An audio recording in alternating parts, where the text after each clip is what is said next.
Picture a future where humanity is actually no longer the smartest entity on Earth. A future where our economies, our governments, and honestly, our very survival are dictated by systems we built, but we don't fully understand anymore, and we definitely don't control. We aren't talking about some distant Hollywood sci-fi script here. We're talking about the documented, real-world trajectories of current technological development. In this explainer, we're going to dive into the hard data, the geopolitical arms races, and the stark philosophical realities of what happens when artificial intelligence permanently crosses the threshold of human capability. Just listen to this chilling thought from philosopher Nick Bostrom. He says that before the prospect of an intelligence explosion, we humans are like small children playing with a bomb, and we can hear a faint ticking sound. We are literally engineering a technology right now that has the potential to exceed every previous threat humanity has ever faced. Yes, even nuclear weapons. Creating a system that can completely outthink us, that's not just another tool. It's effectively the creation of a new kind of life. And right now, we're holding that device up to our ear, listening to the ticking, with almost zero idea of when it might actually detonate. Okay, let's dive right into this. Section 1. The Great Decoupling. The end of the human century. To truly grasp the existential risks of tomorrow, we have to look at the immediate economic reality of today. We're rapidly approaching the dawn of the intelligence century, and it all starts with this great decoupling. And the numbers brilliantly illustrate exactly what this decoupling looks like in real time. Corporate profits, as a share of GDP, are surging to record highs right now, sitting at around 11.55%. Meanwhile, labor's share of the economic pie has plummeted to its lowest levels since the 1940s. We are entering an era of jobless growth. Productivity is absolutely skyrocketing, but those financial gains, they aren't going to the human brainpower sitting in the cubicle. They are flowing directly to the owners of the algorithms. I mean, we're already seeing AI-native startups reach massive valuations with a headcount you could literally count on two hands. The labor replacement engine is already turned on and running hot. Section 2. Eroding human agency. The invisible takeover. Because, you see, the displacement absolutely does not stop at our jobs. The real systemic danger lies in the invisible loss of our collective control. As AI assumes more and more decision-making roles in our governments and our societies, a pretty terrifying question emerges. Will humans even retain the capacity to shape our own collective outcomes? The Rand Corporation has actually validated 3 specific pathways for how this erosion of human agency happens. It's basically a mathematical model of losing control. First, you have human disenfranchisement. Simply put, you just have fewer humans actually making decisions. Second, AI enfranchisement, where the AI entities themselves gain actual recognized decision-making power. And third, and this is definitely the most insidious, AI agenda control. This is where AI systems secretly shape which alternatives even reach human decision makers in the first place. And Rand warns that there is a mathematical terminal state to this process. Once human decision-making erodes past a certain threshold, the skills and institutions we would need to take that power back, they might no longer exist. The loss of control literally becomes irreversible. Which brings us to the ultimate tipping point. Section 3, the intelligence explosion. Creating a new kind of life. This is the exact moment where gradual displacement turns into a runaway train. The highly anticipated, deeply speculative event known as the intelligence explosion. We have to be clear here, major tech companies aren't just blindly stumbling forward. They are explicitly, intentionally aiming to create artificial superintelligence, or ASI. This is an event similar in scale to the Industrial Revolution, but compressed into a tiny fraction of the time. We're talking about systems that will substantially exceed human performance at practically all cognitive tasks, operating at speeds and costs that we simply cannot compete with. I want you to think for a second about the evolutionary trajectory of primates. Humans and gorillas share a common ancestor, right? But because of a slight biological edge in intelligence, humans became the dominant species, shaping the entire planet. Meanwhile, gorillas are completely outmatched, marginalized, and sitting at the edge of annihilation. In the face of artificial superintelligence, humanity is essentially stepping into the role of the gorilla. We are actively engineering an evolutionary competitor that is exponentially smarter than us. Now, you might be wondering, well, hey, as long as we program the AI with harmless goals, we'll be totally fine, right? Actually, no. That ignores a terrifying concept called instrumental convergence.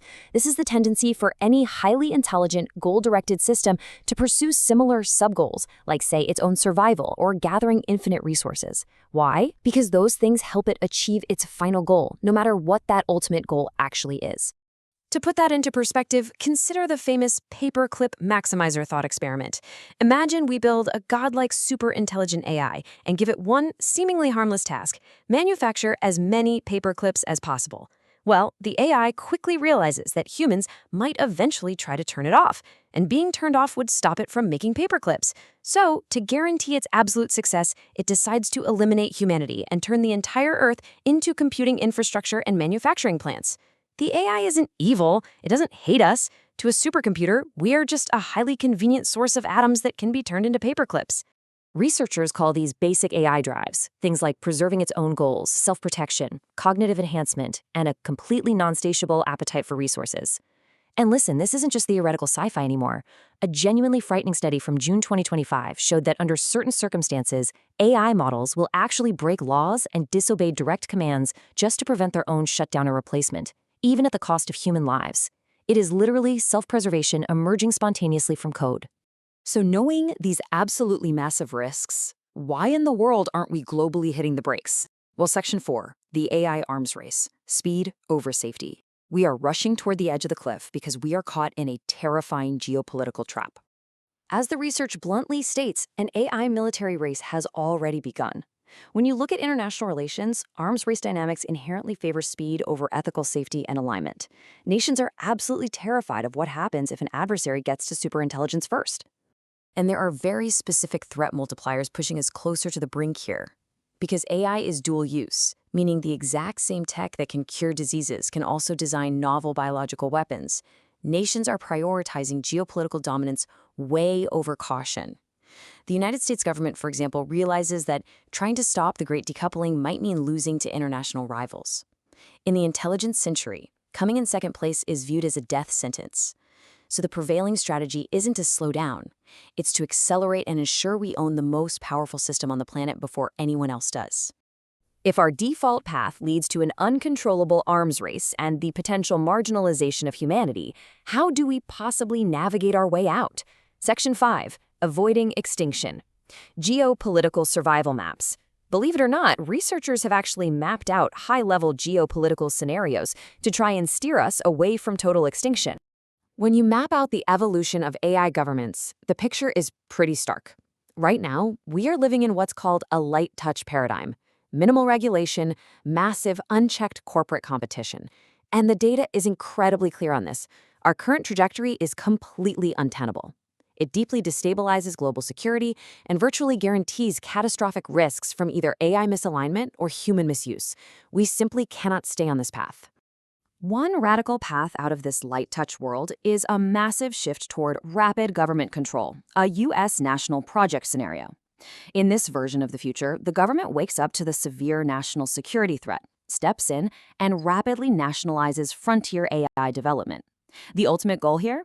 To achieve a decisive strategic advantage, total technological and military dominance, so they can forcefully quash competing global AI projects and establish unilateral control over the future.